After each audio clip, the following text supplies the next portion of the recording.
So let's get started. Welcome everyone to the Innovative Community Watershed Collaboration for Successful Water Replenishment session. I'm going to be your host or co-host. My name is Carla de las Casas, and I'm with Brandon Caldwell. I'm the Water Stewardship and Resilience Lead, and I'm joined by my co-host, Ted Douglas. I'll let him introduce himself. Hi, I'm Ted Douglas. I work with Brown and Caldwell, and I'm excited to talk to you guys about this topic today. Thank you. So I'm going to let Ted talk about the PepsiCo Positive Program and the goals for the overall program. So the driver for the conversation today was the PepsiCo Positive Program. They set a goal to replenish 100% of the water used in manufacturing operations by 2025. And that kind of drove the conversations that started this, what you guys will hear today. They kind of upped that goal, and now their goal is by 2030 to replenish more than 100% of the water used in manufacturing operations. Thank you, Ted. So today you're going to hear from our various partners, PepsiCo, on the meaningful positive impact, from Brandon Caldwell representatives on connecting the PepsiCo Positive Program to the community objectives and our role in the overall program, from the Water Replenishment District of Southern California as a solution for water independence in their own community, and from the Bonneville Environmental Foundation on evaluating the ecosystem benefits. Now, because some of our speakers were traveling today to Stockholm, we have pre-recorded this portion of the session, but we'll come back and talk to you during the discussion and the live session piece of it.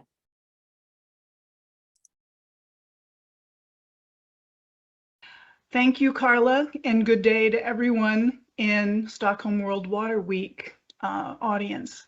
My name is Kathleen Neeson, and I'm here representing PepsiCo Beverages North America. And I'd like to spend a little time talking with you today about this particular case study and how it has effectively moved from PepsiCo's aspirational global commitments all the way through to what we believe is an excellent example of a positive watershed outcome. We all know that we in the corporate sector, in the private sector, have a stakeholder role here, and that our leadership goes forward globally and puts forward our global aspirations. We all know that there are multiple large-scale companies who've signed the CEO Global Mandate, and we at PepsiCo have committed to a net positive water stance globally for some number of years now. But then we move on from there, and we have to go into our corporate systems, define meaningful and measurable and time-bound goals to achieve the aspirations that our leadership have put forward in the global community. We in PepsiCo have developed just in the last few years our PepsiCo Positive framework, and we are going forward from there. So my role today is to talk to you about implementation of these goals, or implementation of a program to allow these goals to become reality. What does it take to move from that wishing and wanting, that social commitment, that environmental aspiration, to real world meaningful outcomes? It takes a program that is detailed and rigorous, and it takes a multidisciplinary team, and it takes intention and ongoing management. So what has our program in PepsiCo Beverages North America, PepsiCo Beverages and PepsiCo Foods North America, what have we included in that program? We first had to define not just our role, but the roles of the other team members. We're a funding partner in this type of scheme, and we need to understand that. We are in the business of manufacturing, distributing, and selling food and beverages. We are not professionals in the area of watershed management or ecological augmentation of watersheds. We are a funding partner, and we need to understand that and make sure that the rest of the team includes the right talent sets and the right capabilities to move the program forward. We have implementation partners in both the NGO community and in the public sector and even government sectors.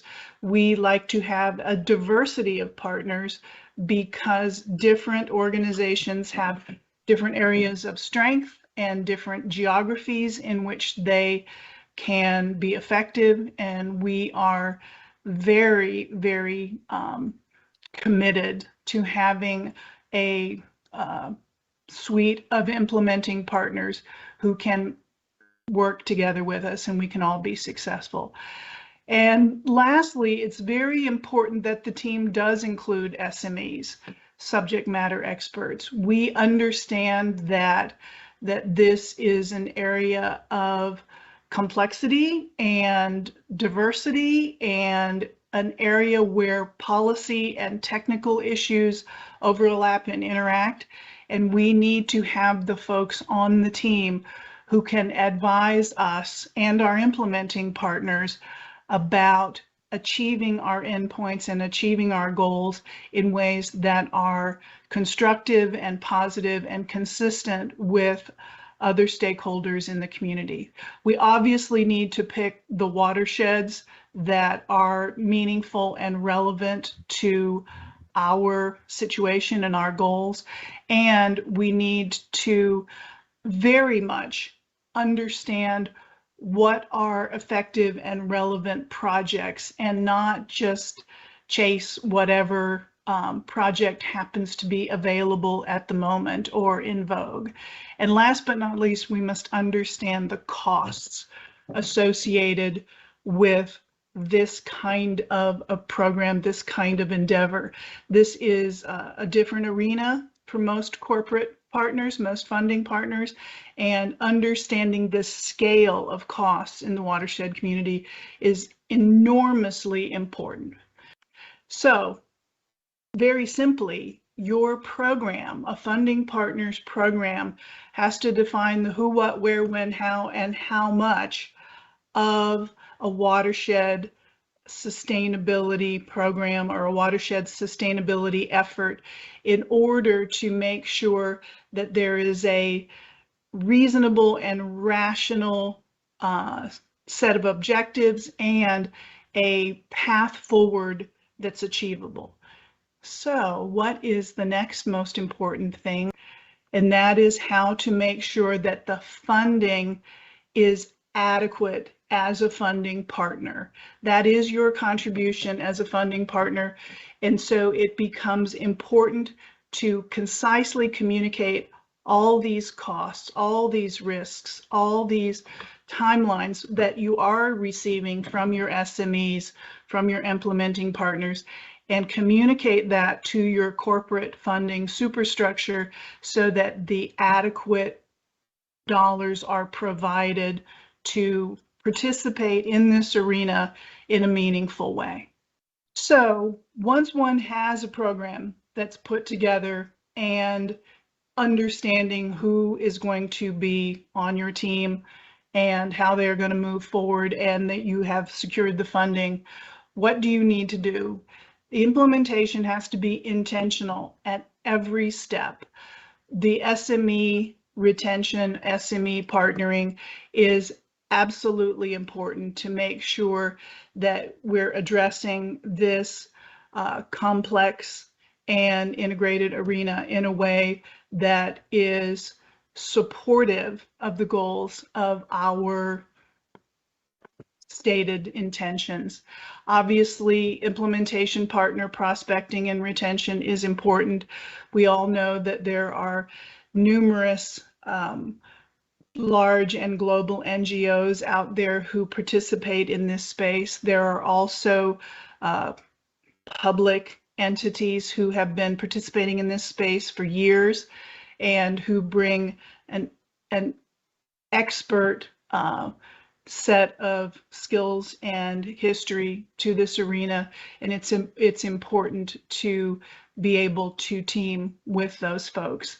Certainly there's project prospecting, there's comparison and vetting of the projects, and then once the funding relationships have been put into place and we do have projects ongoing, it's very important that the funding partner who has specific time-bound goals to meet continues to communicate, monitor, and adjust with regard to those projects and their implementation as they go forward. This is not a controlled environment in most cases. This is infrastructure out in a large and complex watershed, and there are changes that can happen. There are things that can occur that need to be responded to, and it's important that the funding partner stays in contact and makes adjustments as necessary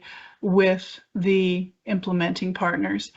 And then when results are delivered, it's very important that those results are interpreted for the funding partners' management and they're communicated effectively in terms of how they are supporting or not the corporate funding partners' goals. The communication to the funding partners' corporate leadership really must occur in terms that are meaningful to that corporation.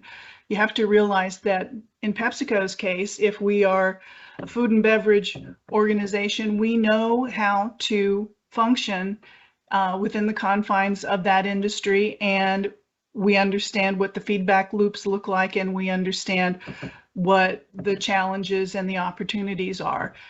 In the watershed world, in the green construction environment, there may be different outcomes and different challenges, and so those need to be communicated in a way that the funding partner can continue to be constructive in this space. And then we need to also make sure that as we participate as a funding partner, as we communicate through our implementation partners and through our SMEs, that we participate in the watershed health community technically, financially, and from a policy perspective in a way that is respectful and supportive of the established institutions and organizations out there.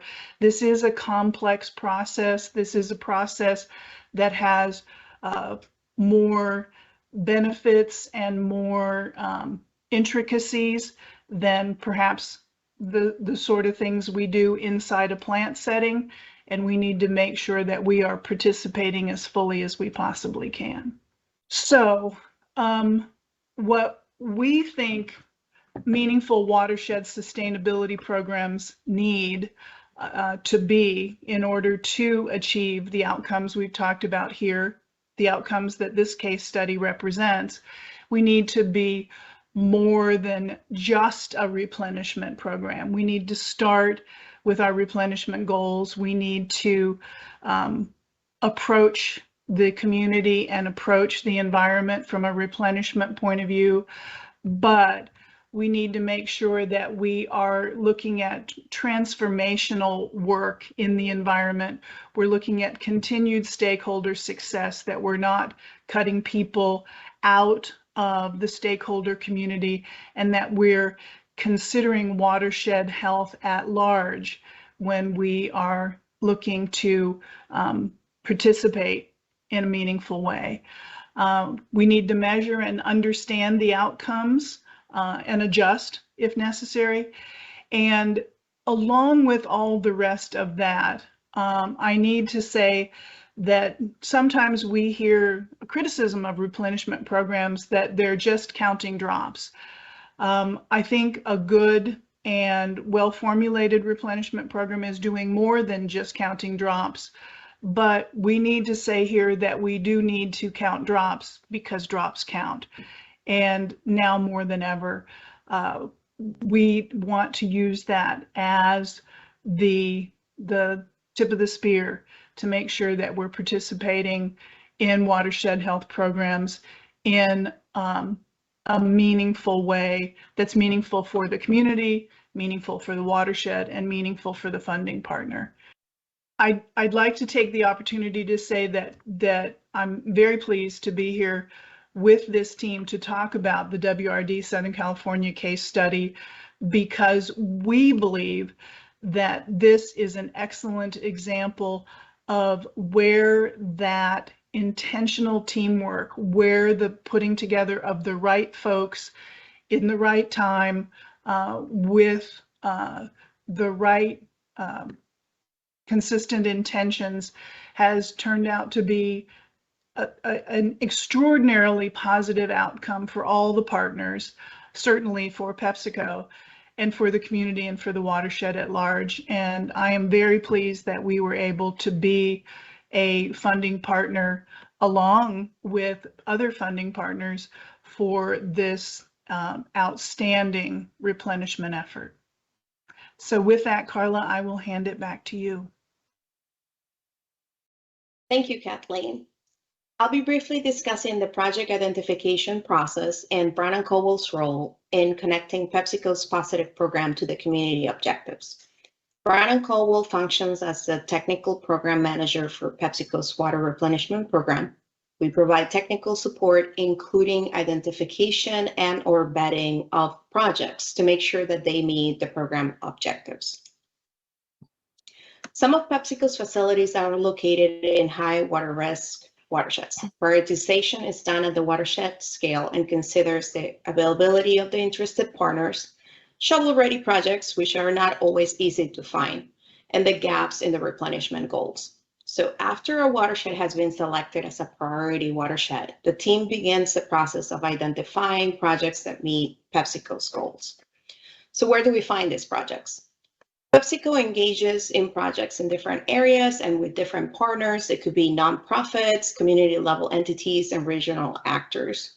BEF and BC collaborate to identify projects in the target watersheds. We help identify projects that have a meaningful replenishment benefit. BC usually leverages relationships with water resource planners at the community level, while BEF often leverages relationships with their water stewardship collaborators in the watershed. The project identification process starts with engaging potential project partners in those priority watersheds. Projects need to be identified with relevant metrics, including costs and schedule. We work with the project partners on understanding the commitments, the schedule, helping develop those projects better, helping them move through the project through the funding. We connect the partners also with that third-party validation step based on the biometric water benefit accounting guidance. The subject matter experts then review the projects to confirm applicability and also to evaluate that watershed interconnectivity. The projects are evaluated based on risk, and then they are prioritized. Projects are selected for investment, but only after thorough technical evaluation and vetting.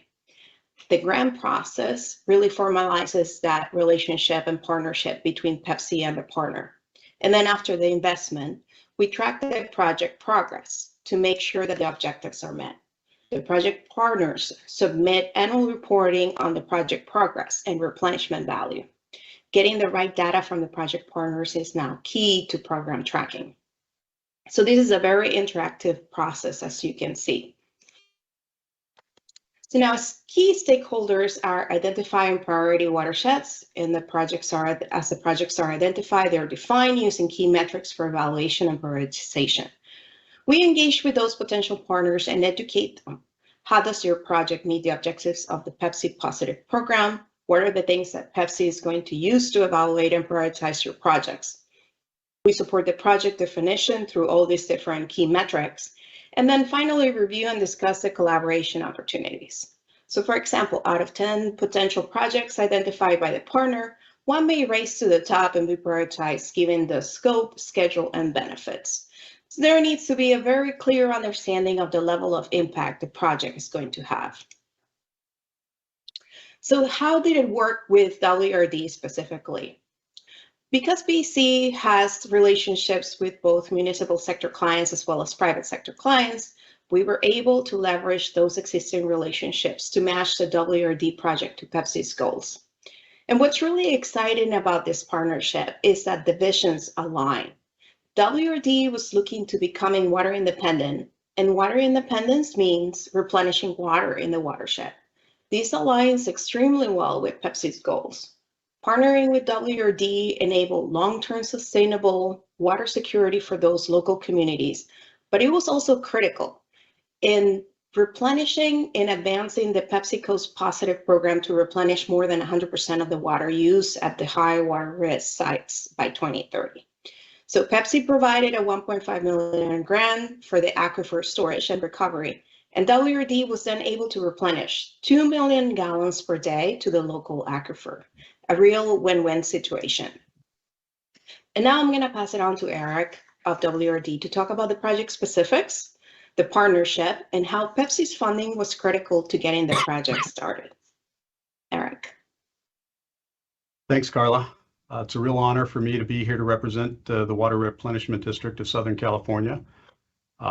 As I speak about our project today, I'd like to extend an appreciation to PepsiCo, Brown & Caldwell, and of course, BEF for all the support getting us this far. Before we begin the discussion about the actual project, I'd like to give a little background on who WRD is and what we do. WRD is located in Southern California. We are specifically responsible for the recharge and maintaining the health of 2 groundwater basins located largely under a good portion of Los Angeles County. Our service area serves 4 million residents across 43 cities and covers a total of 420 square miles. Within our region, about 50% of potable water demands are met by groundwater sources from these 2 basins. The other 50% is generally brought into Southern California by the Metropolitan Water District, which we call imported water. And of course, WRD's main charge is making sure that there is groundwater available and clean and ready for use by our pumping agencies, which serve those 43 cities. Specifically, WRD has a couple of different roles. First and foremost is replenishing the West Coast and Central basins within our service area. But we're also responsible for monitoring the health of those basins and tracking levels within the basins. When there are areas that deserve to be cleaned up or remediated, WRD often takes a lead role in those activities. For the last 60 years, we've been really focused on water recycling and utilizing recycled water for the purposes of replenishment. And of course, we also serve as basin modelers, tracking not just today's basin levels and whatnot, but the future as well. And we serve as the regional water master. So specifically, WRD's mission is to provide, protect, and preserve safe and sustainable groundwater. And we do this really through 4 main points of recharge. We ensure that there's reliable supply of that high quality groundwater through the use of both recycled water and stormwater capture. And you can see in the graphic here that along the coast, we've got a series of injection wells, which I'll talk about briefly, but much more inland at the northeast of our service area, we have a spreading grounds that allows us to surface spread water for the purposes of recharging the central basin. WRD has been in business for over 60 years. In fact, this year marks our 60th anniversary of specifically using recycled water for the purposes of replenishment. Back in 1962, through partnership with a couple of other agencies, we were able to finance the construction of a few facilities that not only produced a tertiary treated effluent for the purposes of surface recharge, but then conveyed it to recharge facilities which are owned and operated by our project partners. And you can see through the graphic here that over those 60 years, WRD and its partners have made strides in reducing the amount of imported water that had historically been used for basin recharge, and in recent years drove all the way towards a 0% usage of imported water. That was mainly made possible by our construction in 2019 of what we call the ARC Advanced Water Treatment Facility, which allows us to utilize even more tertiary recycled water, some advanced water, just to offset that last portion of imported water that we had been utilizing for surface spreading. In combination with that stormwater capture, those three sources, stormwater, tertiary recycled water, and advanced treated recycled water, are all used for the spreading basins to recharge the central basin. So WRD has a long history of injection of recycled water. It begins with seawater intrusion injection specifically. In the 1940s, there was an overdrafting of the West Coast Basin that allowed seawater to intrude upon the freshwater resources of the basin. And as a consequence, the County of Los Angeles constructed a series of wells, injection wells, specifically adding imported water in order to create a barrier between the ocean and the fresh water located in the basin. Through partnerships with many agencies in the last 2 decades or so, WRD has been able to transform the use of imported water for injection purposes to nearly 100% use of advanced water treatment. So the barrier system is owned and operated by the Los Angeles County Department of Public Works. They are responsible for the operation and maintenance of all three of the existing barriers that protect both the West Coast Basin and the Central Basin. In 1994, WRD partnered with the West Basin Municipal Water District for the construction of the Edward C. Little Water Reclamation Plant, where they treat secondary effluent from the Hyperion wastewater treatment plant to an advanced standard, and have been injecting recycled water since 1994 for the purposes of seawater intrusion protection. In 2000, we partnered with the City of Los Angeles, specifically the Department of Water and Power and the Bureau of Sanitation. The city constructed the Terminal Island Water Reclamation Plant to produce advanced treated water, specifically for injection into the Dominguez Gap barrier system. And then in the early 2000s, WRD actually constructed its first facility that it actually owns and operates for the same purposes. We own and operate the Leo J. Vanderland facility, which supplies advanced treated water to the Alamitos barrier system. So not only does WRD have a long history of the use of advanced water treatment and a long history with injection of that advanced recycled water into the basin, this project is exciting to WRD because it represents our first foray into inland injection of advanced water for the purposes of aquifer recharge. This project is our first ASR project, but it's also exciting to us because it represents the very first partnership with a private company, PepsiCo, who financed a portion of this project. These next couple of slides are going to detail the specifics about the project. This project is located at the Leo J. Vanderland's Advanced Water Treatment System. Again, this project is in partnership with several other agencies, specifically the sanitation districts of Los Angeles County, who produce the tertiary effluent that we ultimately treat to an advanced standard. The City of Long Beach Water Department is also involved in that they are responsible for the conveyance of that tertiary effluent to the LVL facility. Of course, WRD is the owner of the treatment plant and was responsible for construction and operation of the treatment plant. But we're also partnered again with the Los Angeles County Department of Public Works, who's responsible for the operations and maintenance of the Alamitos barrier. And you can see in the graphic here that the treatment facility, the LVL AWTF, is located about 2 miles away from the Alamitos barrier. A little bit of history about the plant. As I mentioned before, it began design and eventual construction in the early 2000s. It was a 3 million gallon per day plant capacity, and it was really just to supplement the use of imported water for the Alamitos barrier. In 2014, construction on an expansion was begun, and we increased the facilities to be able to deliver a total of 8 MGD. However, we didn't necessarily always have the source water available for that.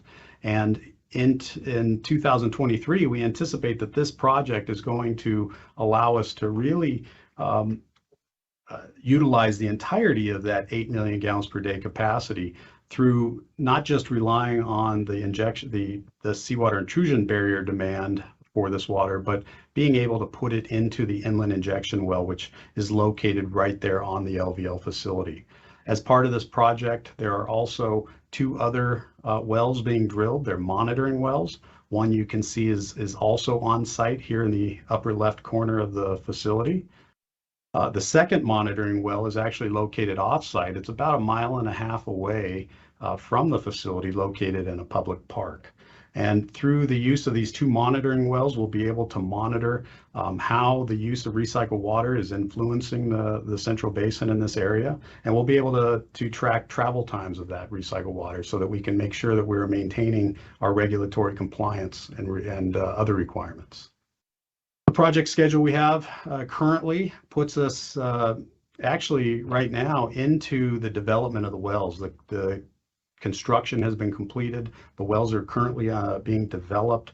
The next major milestones for the project will be to do injection testing and performance of a tracer study in order to meet regulatory requirements, ultimately so we can receive full permitting and begin operation in 2024. And lastly, the project benefits associated with this project have already started and will continue to grow throughout the life of this injection well.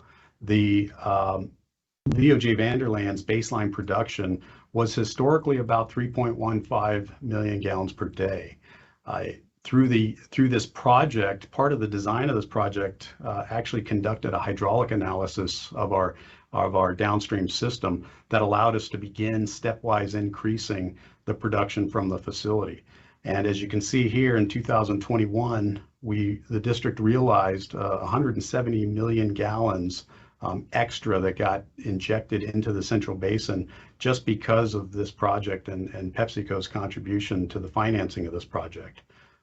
This year, we are projected to inject another 294 million gallons for the year. Next year, we anticipate it will be up as high as 772 million gallons because next year we'll largely be doing some of that injection testing through the injection well. And then, of course, in 2024 and beyond, when we realize the entire benefit from this project, we expect to see about 1,478 million gallons to be injected each year, simply because we have added this injection well to our infrastructure. And with that, I'm going to hand it over to Todd. Greetings, everybody. I'm Todd Reeve from the Bonneville Environmental Foundation, and I'm here today representing our work under the Business for Water Stewardship program. I'm really grateful to be a part of this group, and I've appreciated the chance to collaborate with each of the presenters, and I'm really proud of the work that we've done together.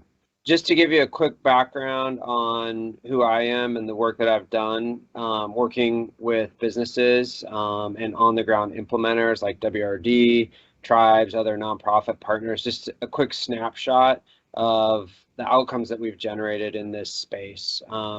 We've worked with over 90 corporate partners and collectively have helped invest more than $24 million in 282 water projects.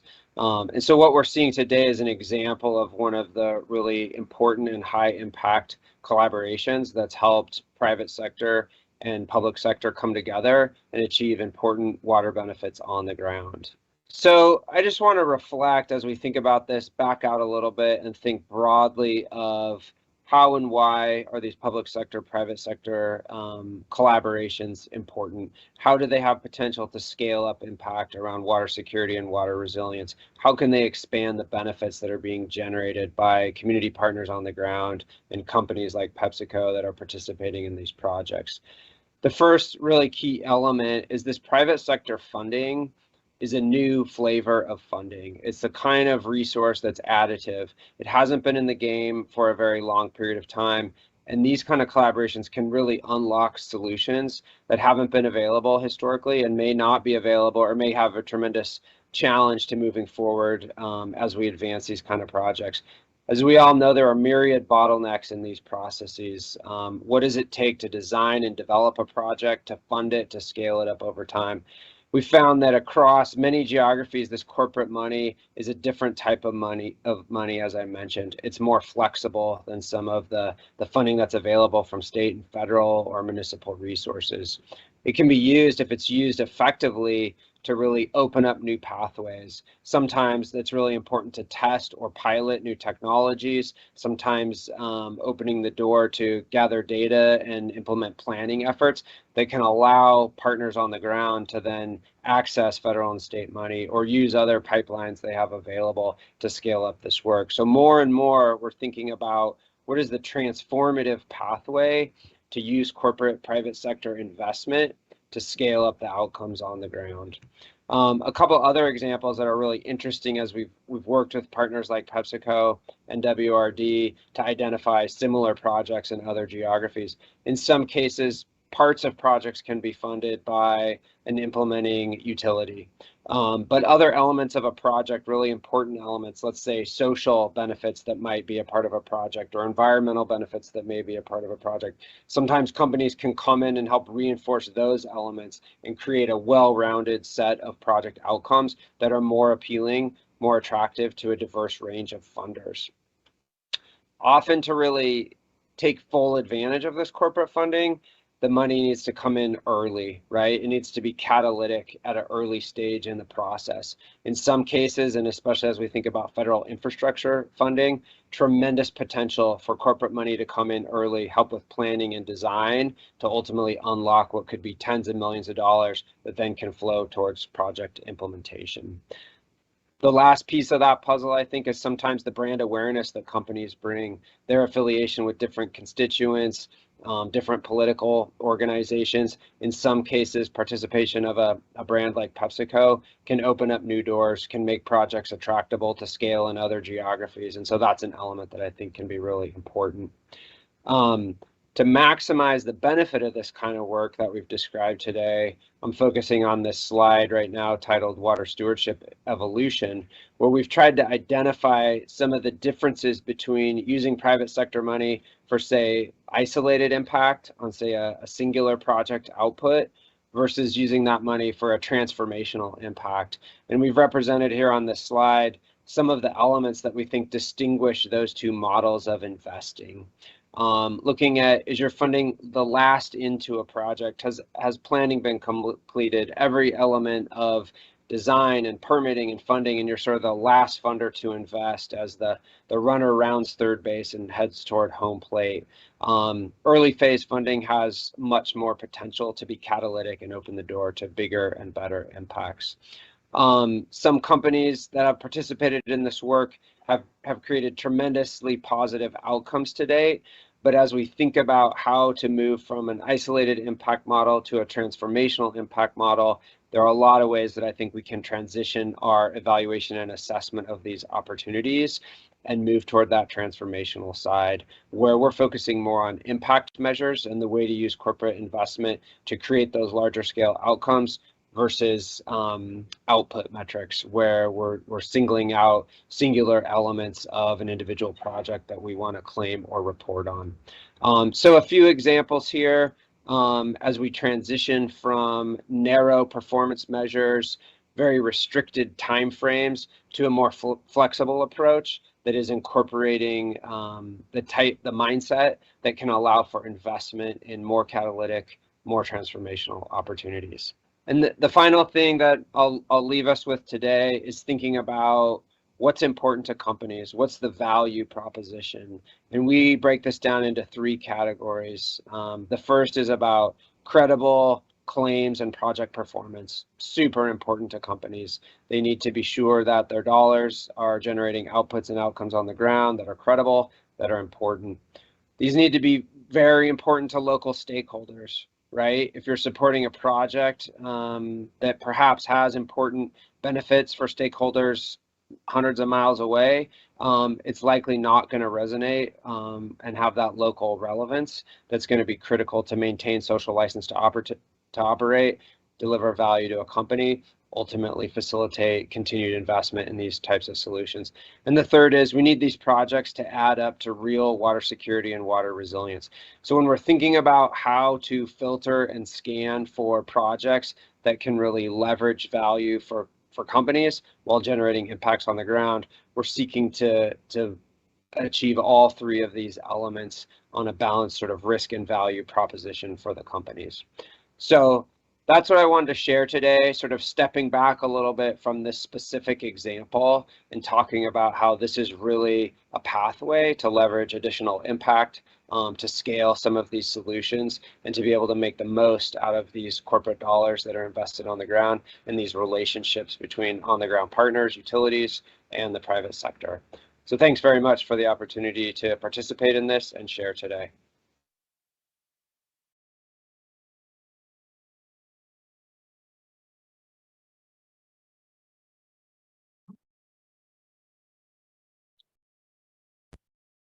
So I'm just, gonna start the discussion piece of this session.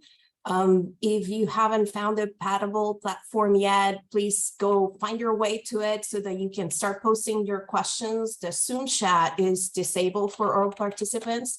So we want to make sure that we hear from you in terms of the questions that you want to hear. We posted some questions for each of our speakers. So if you can, weigh in and tell us what you want to hear first from each of them, that will be useful for us to navigate this discussion piece. And as we are trying to navigate this discussion, I wanted to kick it off by, talking about lessons learned. And I'm going to get started on this slide on lessons learned from BC's perspective. And then I'm going to pass it on to Kathleen from PepsiCo, to Eric from WRD, and Scott from BEF, so that we can share our different perspective in terms of lessons learned. So one of the things that, as we are revisiting how this project went, we talked about how all partners need to be educated on how PepsiCo's program works. They all need to understand what is Pepsi looking for in terms of those metrics, how those projects are defined, how are those metrics and benefits defined for each of those projects, what benefit is Pepsi getting from funding these different projects. So there needs to be that education piece to start off. And then it comes about the funding. Most public entities, municipalities like WRD, are not used to taking in private sector funding. So there needs to be discussions as to, can they take this funding and what does that look like? And part of this grant, formalization process works through all of these pieces. Then we talk about collaborating with that municipal entity on a private sector timeline. And this is a tricky one because, culturally, they work very different. The municipal entity has a different way of doing things, and private sector usually tends to move at a faster pace than what the municipal entity is used to. So there has to be that conversation very early on about expectations and how things need to progress. And then finally, annual reporting. One good thing about working with municipalities is that they're already collecting a lot of very detailed data that fits into the annual reporting that we need as part of these programs. Like understanding that they already collect all that data, it's a positive in this sense. So with that, I want to pass it on to Kathleen and see what other things she would like to share on lessons learned. Thank you, Carla. I really appreciate it. I would love to, once we get past lessons learned, know if our listeners and our audience today have any questions of us, because I'm sure that our lessons learned are what we think are the most important things here, but I would be very curious as to what some of our listeners think. The lesson that PepsiCo learned most strongly from this particular collaboration is that historically in this space over a number of years now, we have looked to the NGO community for implementation projects, and we've been very successful with several of those collaborations. But what we learned is that the public sector or quasi-public sector like WRD really was open once the introduction was made by Brown and Caldwell to a private sector partnership. And that was, it sounds simple now after the fact, but it was one of those interesting introductions that when it was going on, we kind of wondered why it had never happened before. So I know that's a very simple lesson learned, but it was a real one. And it's one that we're all very happy happened now.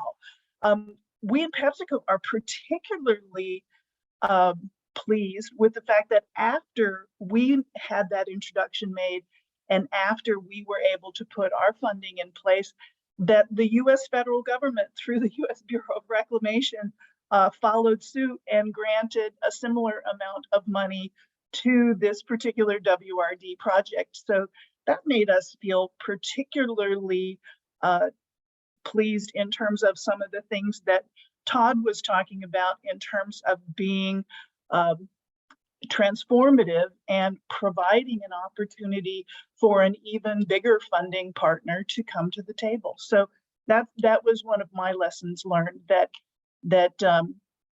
doesn't seem like a big deal in retrospect, but was a big deal at the time.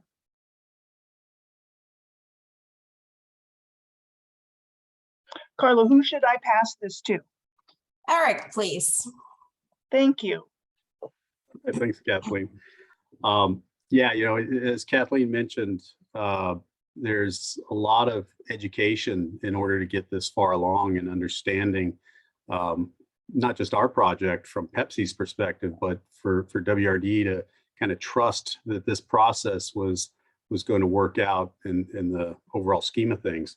And that communication, it really started, I think, early on with the introduction from B&C and BEF to Pepsi, because WRD had never done a private funding partnership like this before, and so initially at first glance we were a little bit we're a little concerned that it may not be as good or as true as it seemed, right? And what we found was it was even easier and better than we could have hoped. We're no stranger to receiving funding from state and federal sources. As Kathleen mentioned, we also got a USBR grant right at the end of the project here. But I think that early on, it was just that communication between all of these project partners that led us to trust and really believe that this process was something that we could utilize to the benefit of all of us. And I would add that I believe Todd had mentioned the flexibility that comes along with these projects. WRD, fortunately, as a municipal agency, we are able to be fairly nimble and flexible in the way we do projects and the way we fund projects, obviously. And I think that probably Pepsi found along the way that they needed to be a little flexible in dealing with us, because while our timelines are generally a lot faster than our state and federal funding agencies' timelines are, Pepsi was actually a lot faster than us. So with respect to the lesson learned, private companies work a lot faster than public entities, and we found ourselves needing to get into our board cycles for approval of contracts and commitments to the project sooner and maybe faster than we would normally do, just in order to accommodate the Pepsi schedule. So yeah, I'd say overall, we've been thrilled with it. If there's one major lesson learned I would leave you all with, it's that the private partnership was much simpler, much faster, and much more straightforward, even on the back end for reporting requirements, than any other grant that we've ever received. Good stuff. Scott, anything else you would want to add from your perspective? Well, hats off to my co-presenters today. Really fantastic lessons learned. A lot of the things I was thinking about as I was listening to the talk this morning, you've touched on, but I guess I would just re-emphasize that all corporate water stewardship is based on partnerships, whether it's a company and their consultants working with NGOs, or whether it's with a water district like WRD. And I think that's where we start when we look for good projects is who can we form a positive partnership with. And I think that's one of the unique things about this project is the nature of the partner. In this case is a water district, which is a non-traditional partner, at least at this point in time in corporate water stewardship. NGOs are very adept at forming partnerships with companies. They've been doing it for a long time through philanthropy, and they're set up, they have staff, they know how to communicate their projects in a way that companies can understand and can be translated into metrics that companies want to track and report. And water districts in many ways, in my experience in working at BEF, have been more inward focused, and they partner, as we heard Eric present, with a lot of other water districts, a lot of other utilities, a lot of other local agencies. That's the world that they operate in, and they're extremely adept at that. But moving outside of that space, it takes a willingness, someone in Eric's position, his staff, to work with BEF, work with Brown and Caldwell, and the leadership at Pepsi to translate what they're doing, explain why it's important to regional water resilience in ways that make sense to companies. And I think that's really the core of this partnership is the district's ability to do that and work with Pepsi and make this project sort of fit the corporate water stewardship box. And I think as we progress in this movement of corporate water stewardship, we'll see more and more good opportunities with water districts, whether they're agricultural water providers, whether they're rural groundwater districts, or whether they're districts like WRD. There is an immense opportunity here to partner and do really meaningful work. So just a plug for good partners, good partnership, flexibility, good listening, and the ability to see issues from different points of view, I think, are the basis of a lot of the best work we do, exemplified by the project we've talked about today. Good, thank you, Scott. So I'm going to start feeding you some questions from the audience. We'll switch back and forth between being technical and policy and big picture things. So I'm going to start with you, Eric. A technical question for you. What informed the decision for the distance between the injection well and the monitoring well? Sure, there's actually a lot that goes into that decision on where to put the well. Not the least of which is where the land is available, right? In Southern California, there's we're quite built out. So finding property in order to install those monitoring wells isn't always easy. But regulatorily, the requirements that go into that distance they're part of the eventual permit that we're going to get for operating this injection well. The state of California will require us to have a certain amount of travel time between the injection well and the local drinking water wells. They're the nearest drinking water well, to ensure that there's an appropriate amount of environmental buffering between our injection of advanced treatment and the eventual consumption of that water. And as a consequence, these monitoring wells are kind of strategically placed in order to not just track, but really demonstrate how that water is traveling from the injection point to that nearest drinking water well. And right now, I think we're targeting more than a 6-month storage time. So the water will take at least 6 months to travel from the point of injection to the local drinking water well. But it's very likely going to be much more than that. I should say regulatorily, we have to meet at least 6 months.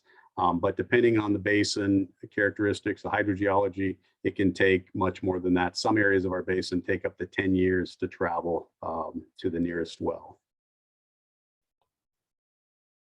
Thank you, Dennis, for asking that question. We love those technical questions. So a bigger picture question, if multiple companies or entities are contributing funding for a project, how are asset ownership and liability typically viewed? Any challenges there? Ted, do you want to start us off there? Sure, I can lay it out simplistically. I think it's the way that it works is in the grant agreement, there's a % of the investment associated with the capital cost that goes that PepsiCo can take credit for. So in this situation, the total project cost or capital cost of the project was X amount of dollars, and Pepsi invested a certain percentage of that, and we're able to take credit for that component of it. In the event that there was another investor, they would take credit for the amount of or the % of the amount that they invested in. And Kathleen, I don't know if you want to add anything onto that.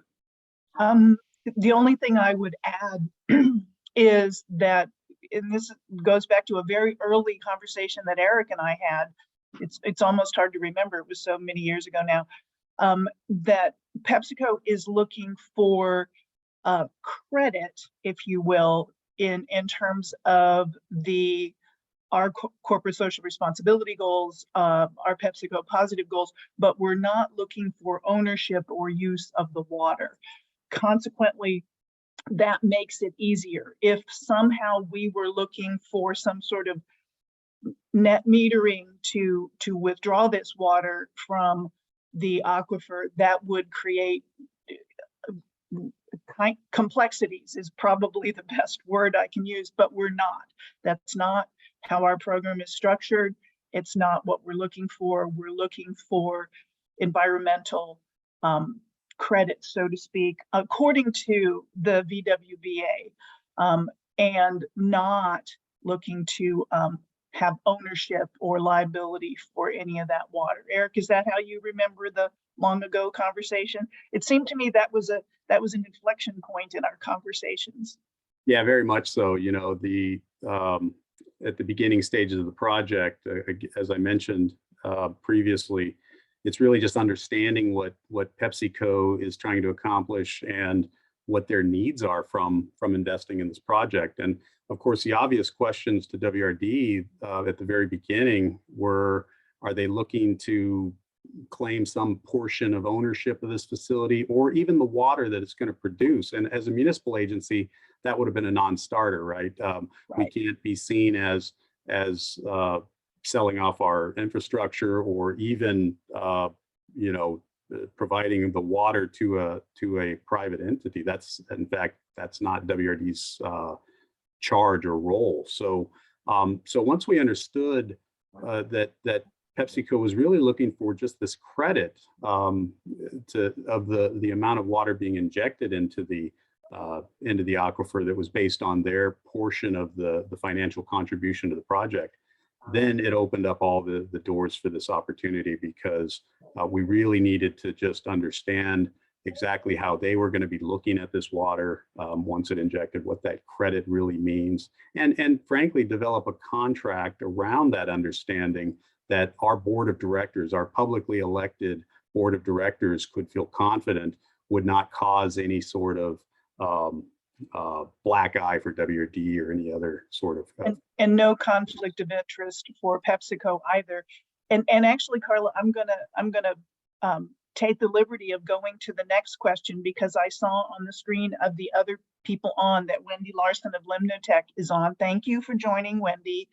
And I'm going to use your name and your company's name to answer the next question, because a very important and behind the scenes contributor and partner to this entire endeavor and all the rest of PepsiCo's endeavors in this space has been the VWBA, and we have chosen to partner with Limnotech over time to, you saw on Carla's big quasi circle of color-coded steps we take in the process, that we pre-vet projects, especially ones that are non-shovel ready or in early stages of development that we're looking to catalyze or that we're looking to participate in early.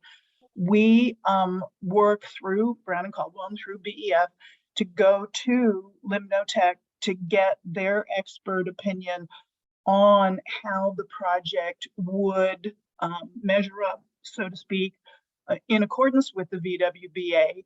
And Wendy and some of her staff have been very directly involved in looking at these things prospectively and how they work within the VWBA or will work. And I recognize that some of that is prospective, and there's some error bars around their estimates, but they've been extraordinarily helpful, extraordinarily timely, since everybody talks about how the private sector and corporations work on a year-to-year funding basis and a quarterly reporting basis. Wendy and Limnotech have and her staff have been very helpful in terms of pre-vetting some of these project opportunities against the VWBA, and some of them make it through and some of them don't. So thank you, Wendy, for being on and for everything you do for us. Thank you. So I'm gonna, pass on some questions to Eric. I was curious, how would you describe the difference between perception and reality when engaging in this type of private funding grants? Well, if I frame that question, Carla, in the context of like the very first perception of this opportunity when it was presented to us, I was skeptical, right? As I mentioned, not knowing about what sort of ownership of the assets that Pepsi would be looking for or the water itself. My initial gut said this isn't going to work, right? But then through the discussions with Ted and BEF and Kathleen, as we progressed both their understanding of our project and our understanding of their program, it really started to reveal itself that this was a very straightforward, probably the most straightforward grant opportunity that we've experienced so far. And so much so that, as Kathleen mentioned at our groundbreaking event, a couple of our municipal partners were asking, how do we get involved? How do we get in contact with Pepsi for future opportunities? So I think a lot of other agencies are looking at this in our local area and realizing that this is a new source of funding potentially for their projects. And I think that just puts a exclamation on the concept that by the end of the project, compared to the beginning of the process, we were just thrilled and over the moon with how simple, how straightforward, and frankly, how pleasant it was to work with everybody involved. So assuming that you have another opportunity, you'll go forward with this type of grant fundings, right?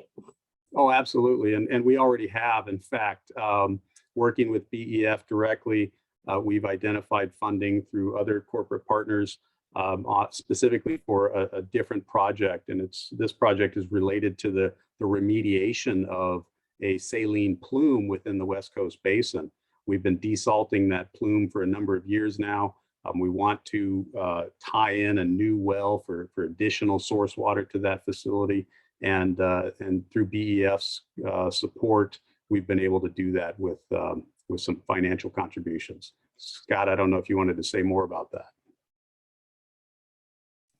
Yeah, I'll just add that the first project with the new partner is always the hardest, and so the project that PepsiCo funded has really allowed us to open some additional conversations with WRD about other projects, and as Eric mentioned, other water districts within the Southern California region are now coming forward. And so that that proactive approach is really creating new opportunities. And I think it just takes one good project. We can get the word out.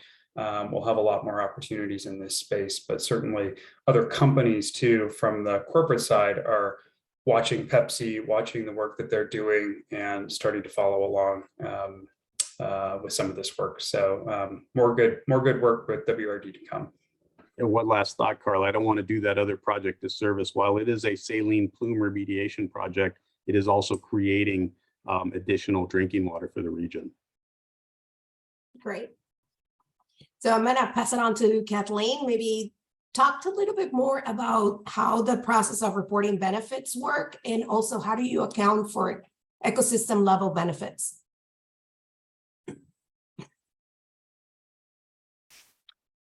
Well, reporting benefits happens through our ESG and corporate sustainability framework that is already set up, that is there for all of the elements of PepsiCo Positive, which includes, of course, not just water goals, but certainly carbon goals, energy goals, packaging goals, agricultural sustainability goals. PepsiCo Positive is a full spectrum program and addresses all those needs, especially and probably pivotally, excuse me, the carbon issues. I will tell you that the water replenishment reporting structure is now being worked through our corporate team members with some outside SMEs, some of whom are represented on this call, with looking at co-benefits from replenishment and regeneration and water stewardship efforts to understand how to quantify potentially carbon benefits, potentially wildlife and other ecosystem benefits, flora and fauna included, et cetera, et cetera. That is a work in progress. We don't have a specified guide or tool or model yet that is parallel to the VWBA, for example, but we're working on that to try and understand that. I will tell you that so far we have not directly linked measuring and quantifying those carbon benefits and those other ecological benefits to our volumetric reporting, but we hope to be moving in that direction very soon.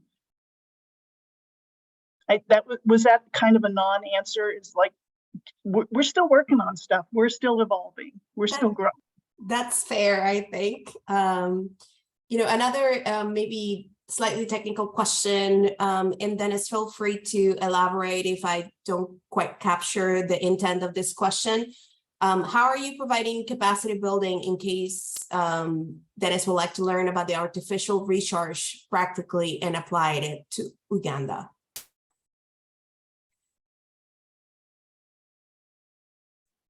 Ted, do you want to start us off and maybe pass it on, take a stab at it?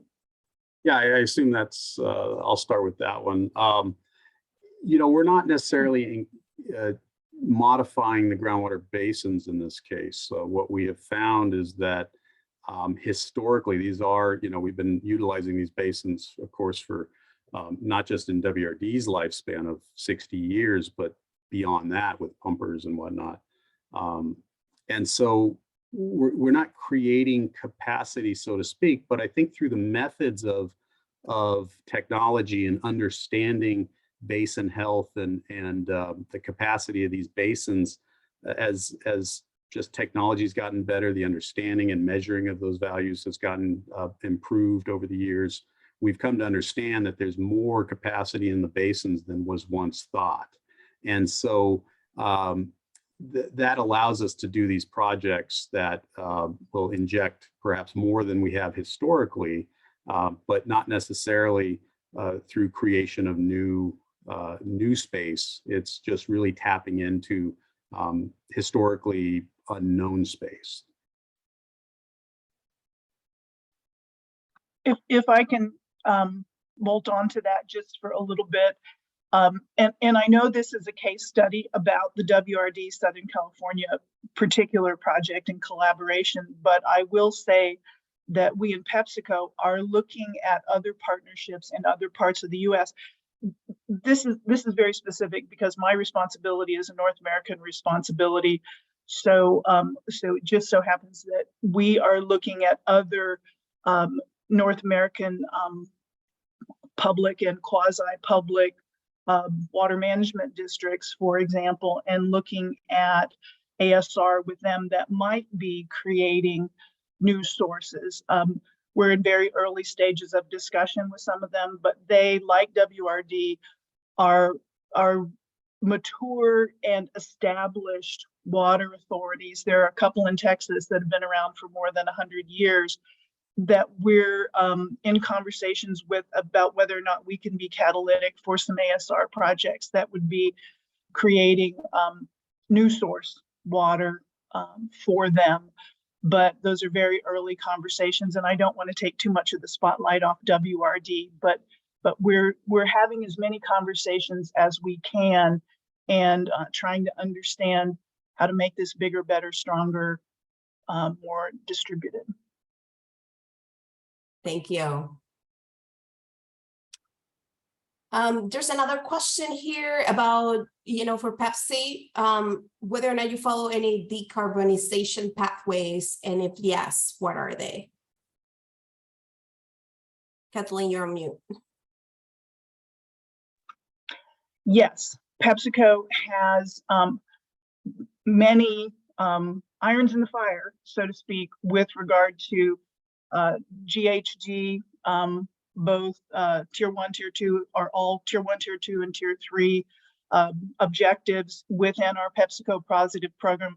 I have to confess to you that with the internal corporate division of labor, that is not something that I have responsibility for, and there are many other people within the PepsiCo organization who are working diligently on our decarbonization pathways and objectives, and I will have to refer the questioner to them because I am not qualified to give an answer beyond that. Okay. I know, Kathleen, that you probably don't want to give away too much, but if there's any other initiatives, things that are coming down the pipe, like, do you feel comfortable sharing with the public at this point in terms of, things that you want to see change in the industry or just in general about how people view this type of programs? I think that what is coming is you will find that not just PepsiCo, but many of the global corporations who have signed on to things like the CEO water mandate, Paris Climate Accords, et cetera, are going to be, like PepsiCo, looking to a spectrum of partnerships in the future that allow us to be meaningful and important participants in this space.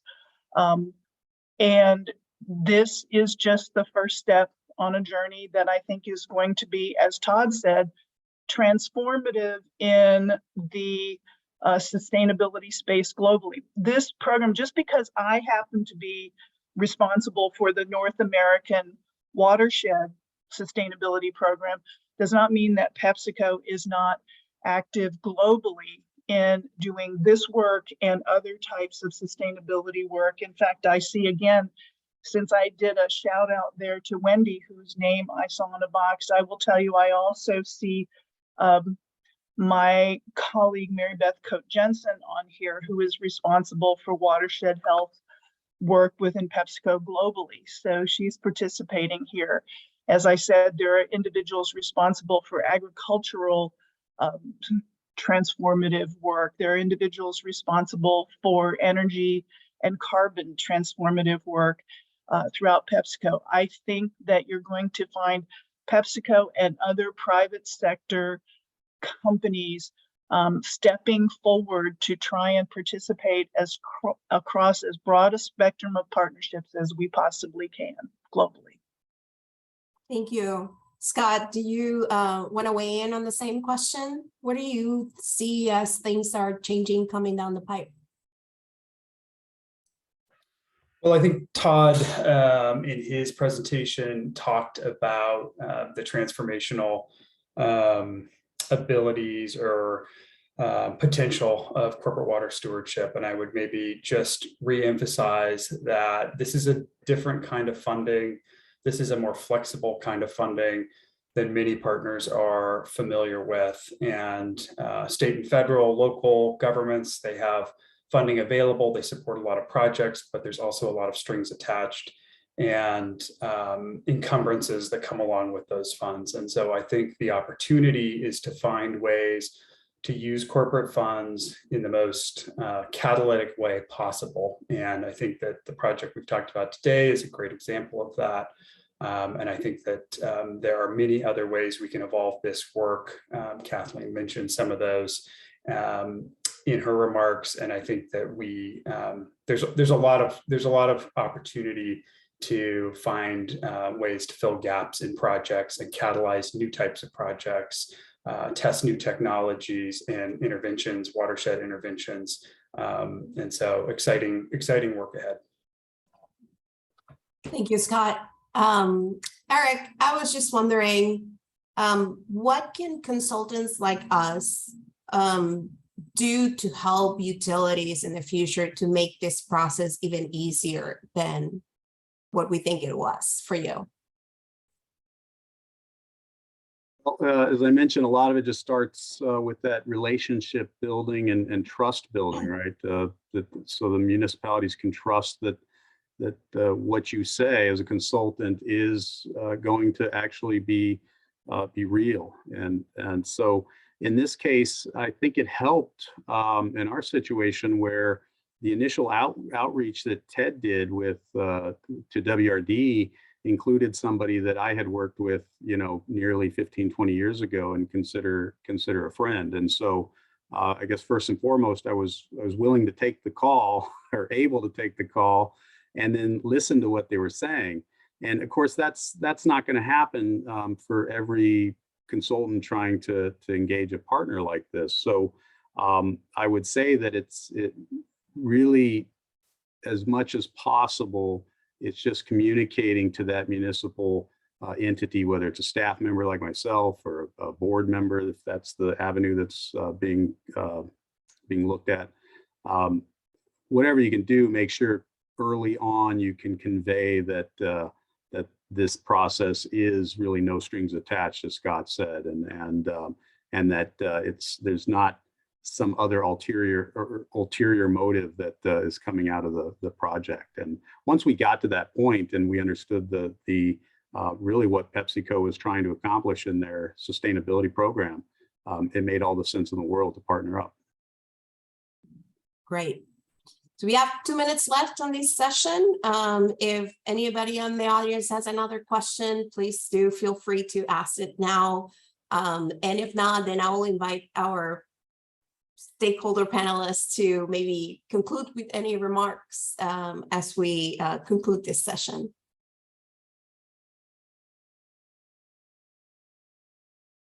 Eric, why don't we start with you? All right, well, I think, again, the takeaway here is that we have just had a fantastic experience partnering with PepsiCo on this. And I can't thank both Brown and Caldwell and BEF enough for really introducing us and making this partnership happen. There's no reason why companies like PepsiCo should shy away from similar sorts of programs where they're investing in the communities that that they are living in and manufacturing in. And we appreciate Kathleen and PepsiCo's commitment to our local Southern California community. So with that, I'd say, again, it's been a fantastic process.